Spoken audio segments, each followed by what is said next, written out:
Hi, I'm Alex Archbold, and I've been buying and selling antiques since I was 9 years old. From basements to scrapyards, I'll look just about anywhere I can to find lost antiques and collectibles. And sometimes I'll go big and buy everything. With my wife and kids, we run an antique shop in Edmonton, Alberta, Canada, filled with some of the most unique items we can find. I never know what's going to happen or who I'm going to meet. This is our life, this is our adventure, and this is Curiosity Inc. I'm home, honey. Good morning, everyone. It's another chilly day here in Edmonton, Alberta. It's minus 20 with the wind chill, I think closer to minus 30 degrees Celsius today. It is a frosty morning, but I got a letter in the mail from the police, and it wasn't a speeding ticket. Don't worry, Melissa. It wasn't a speeding ticket this time, but it was a letter saying I could come pick up the watches and the rings and stuff that I found in the musician's house. The reason I took them in is that I found a bunch of wallets with all these rings and watches, whatever else is there. And they were other people's wallets, and I was worried something bad might have happened. Turns out that the family had a store at one time and just kept the stuff as collateral. And they never came back for it after 50 years. So I'm not getting the wallets back, which I wouldn't want back anyway, with their ID and everything. But there were some other things they'd taken on collateral, such as old wristwatches and rings and things like that, which will have some monetary value for resale. So we're gonna go pick that stuff up.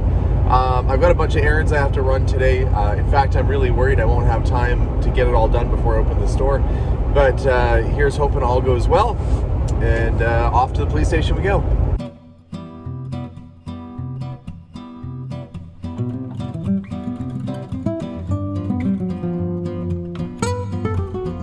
Took 45 minutes to get it.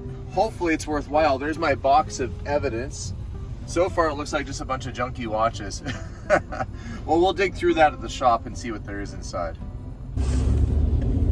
But for now, I have to head over to the auction to drop off the last load of sports cards that we've decided to run through this sale coming up on the 21st. A few weeks ago, I bought a giant sports card collection, which about 90% of it or more, 95% of it, is going through auction. And apparently sports cards are a really good investment right now, so lots of people are buying. Hopefully this time it'll work out for a good and successful sale. I'm gonna go drop this off and check in at the auction house. At the auction house, and I've offloaded binders and sets and all sorts of sports cards going back to the 1950s for this weekend sale. Now they have to take pictures and get that up. There's a couple other special things that they've got going on too. They're tying in a lot of other sports collectibles.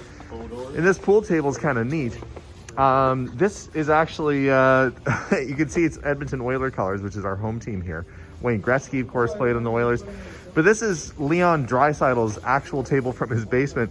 He pulled it out for our sale. He's autographed it, so somebody locally can get a little piece of, I mean, sure, it's a hockey table, but it's a custom-made hockey table for an NHL player, so something that's really neat.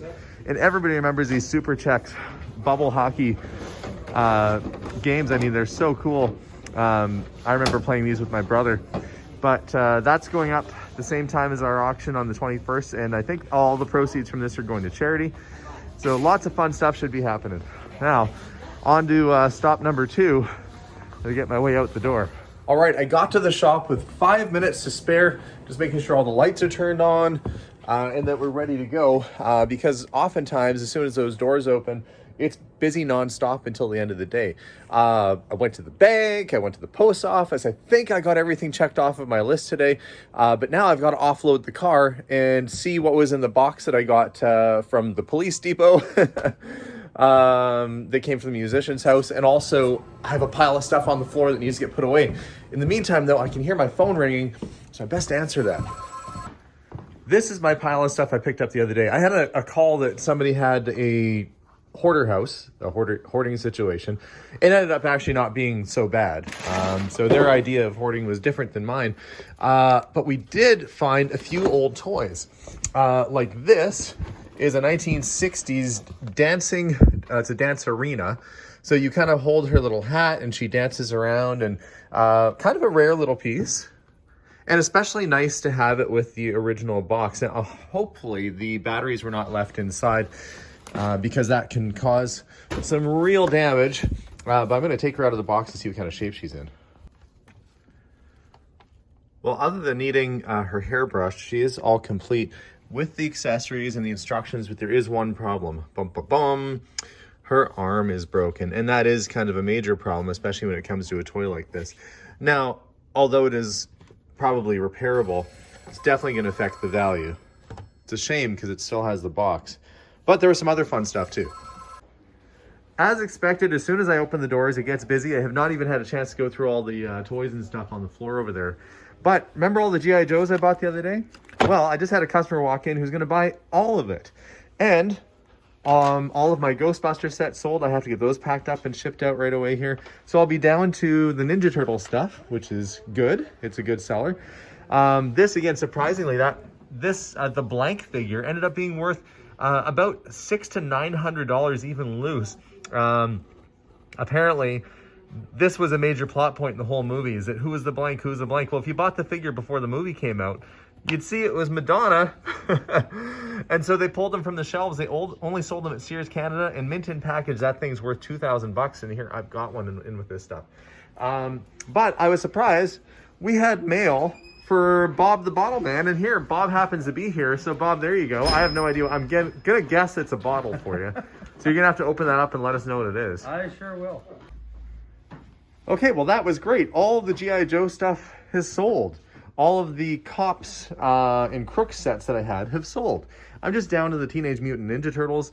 I have to pack up the Ghostbuster stuff. So all the things I picked up just 4 days ago, like 80% of it's gone. Bob, you said you opened up your mystery box, huh?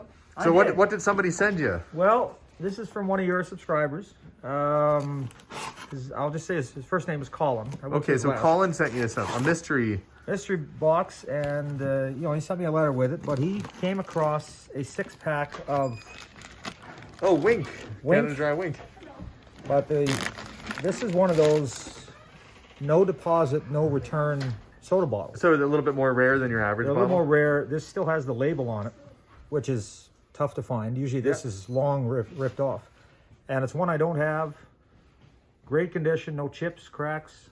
So you've got another bottle for the collection. I do. Colin, and he really packaged it super well. Yeah, I mean, glass in winter, not the easiest thing to ship. No, I'm always nervous myself about doing that. So Colin, thank you, because this is one I definitely needed, and it's a tough one to find. So Bob gets a treasure, and now I have to go around the shop and sort through the rest of the stuff that came through and see just how complete some of these things are. Oh, look, there's a little toy car in there. But I don't know if you guys remember having this as a kid. Usually when you open those barn doors, it's... Oh, there you go. Yeah, it makes kind of a mooing sound. So there's some animals. They look like they are all deceased. So we'll go through and see what we have for Fisher Price. While I was not filming, somebody came in and sold me a remote-controlled Dalek, a really cool one, that talks and has flashing lights and moves around. If you're a Doctor Who fan, that's a really cool thing. My brother-in-law is a huge Steelers fan, and I happened to get this toaster, maybe a future present. Well, now if he watches my channel, it's gonna be ruined. But a toaster that stamps and seals your team's logo into your bread. And we've got bongo drums, because why not? The hip flip game. You know, just when Twister and all that was a big deal, I guess hip flip was right up there too. So have not, it looks like you have to stand kind of together and try and swing that thing in the middle. If you're dressed up like, I don't know, that's almost like a go-go dancer combined with the Green Giant, that outfit, because she's got the cut. That's pretty much your Jolly Green Giant. Ho, ho, ho, Green Giant. So apparently this is what you do when you're dressed like the Green Giant. So cool, hip flip game. This was a neat piece here too. This is kind of from that Red Line Hot Wheel kind of era. It's called the Vertibird Air Police. You can see it's got like a little Red Line looking Hot Wheel toy car there. It's a helicopter, kind of a remote control piece, and you can stop and pick stuff up and move it around, change direction. Probably would have been a really fun toy. It's nice to have the box, even though there's a little bit of water damage on the bottom. Still cool to find the box. And we've got cameras. Oh boy. More to unpack and more to go through. I'll get this stuff laid out and see what treasures there were. One thing that's always nice to find inside of somebody's basement or in their garage are old skateboards. These would date to the early 1970s. This is a Fireball 500, kind of like a big penny board. And then there's this guy, which I can't quite tell from the logo what it is because there's all sorts of stickers on the back. And creatively, I guess to act as sort of a break, they stuck a hockey puck on the bottom. But this would be an early, you know, or again, early 70s kind of board. Not bad condition, actually. The Red Devil. It has early trucks on it, say the Red Devil. And they're not totally worn out. Some skateboards can be worth hundreds, if not thousands of dollars, if it's the right model. I've not researched these yet, but I know enough when I see an old skateboard to pick it up and bring it in because you just might hit gold with that. Other things that were in the garage that were of interest. This caught my eye. I don't do a lot of Christmas ornaments or decorations, but this had the original box. That's probably like 1950s. Look at that, angel glow. She looks more angelic on the front there. But what a cool piece. And there are many people who collect old ornaments. Nice late 60s Tonka Mighty Dump. It's the slightly later version that has the bigger wheels. The one that people are most familiar with. But these things are indestructible. Most people had a Tonka at some point when they were a kid, and they just last and last forever. Going through this box of toys, already right on the top is a nice vintage Tonka. Early 70s, again, of course, of a Jeep. Popular casting of that. These are nifty. Old Batman records, which would probably, you know, I don't think that there would be singing on it, but it's, you know, probably little, oh no, it is songs. I thought it'd be a story record, but nope. Song, There Goes Robin, the Wonderful Boy Wonder. All right. You could do the Batusi, but great graphics on these. The battiest car around, here comes the Batmobile. These I don't think ever became top 40 hits, but how fun is that? Look, there's quite a number of them. It's the Batman, look out for Batman. Oh, look, there's a song about Penguin. The Penguin, a penguin caper. The Joker gets trumped, ho, ho, ho, the Joker's wild. Those are neat. Sleeping Beauty. A lot of times these are story records. Snow White and the Seven Dwarfs, there's the record there. And you'd put it on, you could read the book and it would kind of read it to you. I remember they had cassettes kind of like that too. An old toy submarine you put in your bathtub, but it doesn't look like it's worked in a while. It's always fun to go through these boxes of variety toys and see what you can find for complete little sets. It's an odd little wooden toy. 1971 Mattel. It's all wood. Pulling stuff out of the box, not only did I find that little Jeep Tonka, but I found a trailer with a Tonka Skidoo that goes on the back. Little sets like this lowboy trailer with the bulldozer, fire trucks, a little, looks like a Camaro, little muscle cars, dune buggies in both pink and green. Oh, quite a variety of stuff, including what looks like a, what is this, like an Astra or something? It was a Ventura. Some odd little toys that you don't see too much. Too bad King Kong has lost his arm. He lost his battle, poor guy, but that would have been kind of a neat piece. Wind up robots, and it looks like a lot of the accessories for that Fisher-Price farm and some of the other sets are actually in the bottom of the box. G.I. Joe or Barbie pants. I'll have to get in touch with the family I bought this from. They might come across some other batches of other toys too.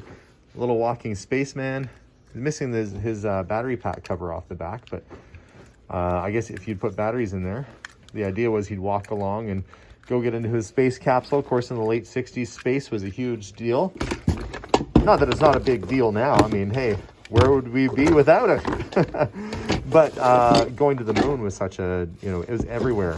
Cars and, you know, even futuristic looking things like irons were all inspired by rocket ships. In fact, that's kind of a cute little toy iron too. Eagle Toys, made in Canada. This little tin plate toy iron. So the sorting begins.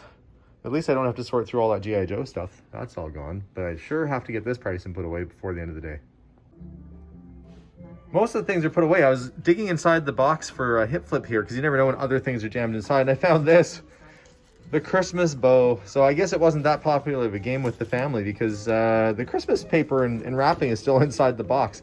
That said, everything is complete and in great shape. So for somebody who collects these, that's a bonus. The Bionic Woman, a game by Parker Brothers. So you've gone all this trouble to make a bionic woman who's wearing her bionic bell bottoms. What do? You send her off with a net to a mountain lion's natural habitat to collect it. Like, what could that lion possibly be doing? It's like, I'm in my home. There's no human beings, no settlements for miles. You don't see any towns nearby. She's just off causing mischief, capturing wild animals. There must be better use of a bionic woman than that. But I guess that's to prove that she's brave with her and fashionable with bionic bell bottoms. Well, somebody will want that. Somebody will remember the TV show. Anything that's branded for a television show is going to have a buyer. And a game like this could be worth somewhere between $30, $40 just because it's got that connection. Also got a couple mystery boxes in today. This was a whole pile of men's ties. And the note said, and it was very kind, it's from Ray and Joelle in New Brunswick. They sent me this letter, which said that they really enjoy our YouTube videos and that they want me to look good if I have to go up against City Hall again. So very, very sweet. And I guess if I do have to go up against City Hall, I could also wear my Canada hat they sent too. Always surprised to have little gifts like that come in the mail and always much appreciated. The other thing was, since I started for the day, well, I was going to organize all those G.I. Joes, but they sold. I was going to organize all the Ninja Turtles, but they sold too. So I decided to put a couple Fisher-Price toys on display here, but all those action figures that I bought the other day, including the Ghostbusters stuff, which I just, again, have to pack up and ship out, everything's sold. Very quick turnaround on all that. The one thing that got sent in that was a really kind gesture and a nice gift was this. Vintage 1950s Chatty Cathy doll. Now, my mom had one of these, and she hasn't seen hers since she was a little girl. It's gone missing. But now, we're going to have another one from Mom. So I'm going to go over and surprise her after work today and drop this off. Hopefully she's just as thrilled to see it after all those years. With all the excitement, I almost forgot to go through the stuff that I got back from the police today. So, what was in it? A belt from 1988. A bunch of watches. Most are kind of lower end old digital watches. But there are a couple mechanical, even though the Timex. Timex is sort of just your generic brand. There's a couple of rings. So there are a few sellable things. I'm glad that, there wasn't more to that story. Most of this stuff looks like it's probably not going to be something I would sell at the shop. All these old Casio watches, although some calculator watches do have some value, and some of the young folks out there are wearing vintage style watches like that. Most collectors are going to be looking for automatic or manual rewind wristwatches that are just a little bit older. Oh, there's an old calculator watch. That one could probably, if I put a battery in and it works, that one might be worth hanging on to. This is quirky enough. This is a mechanical watch. Lucerne, Swiss made, has this really sort of neat amber plastic dial. It's a funky piece. And another little lady's Timex. And is this an automatic? No, it's not. Some of these sound like they're working. Some of them are not, but this is a little handful of watches in here that I can use. It's the end of the day, and what a day it was. All of the vintage toys that I had sold, which turned that $450 investment into about a $1,500 profit within a couple days. And on top of it, I got a remote-controlled Dalek that walked in the door, and just before I was about to shut down, a guy walked in with an original 1969 Easy Rider poster. Of course, very famous biker movie. Lots of guys look for these things, and it's in really good shape too. Just when you don't know what's going to walk through your door, you get a cool movie poster. And this is the first print of it too. Nice little find. Well, that's it, guys. Another busy day around the shop. Some stuff went, some more stuff came in. That's just the way she goes. In the meantime, though, I'm getting ready for the sports card auction, which is happening this coming weekend on the 21st of February. And we'll have one more jewelry sale. That's right, another jewelry sale of some vintage costume jewelry and other pieces that were found around the house. And then that should get us out of the jewelry market altogether from the musician's house. Either way, thank you so much for watching. Stay tuned for more videos and more updates. I hope you enjoy them. And we'll see y'all soon. Bye for now, guys.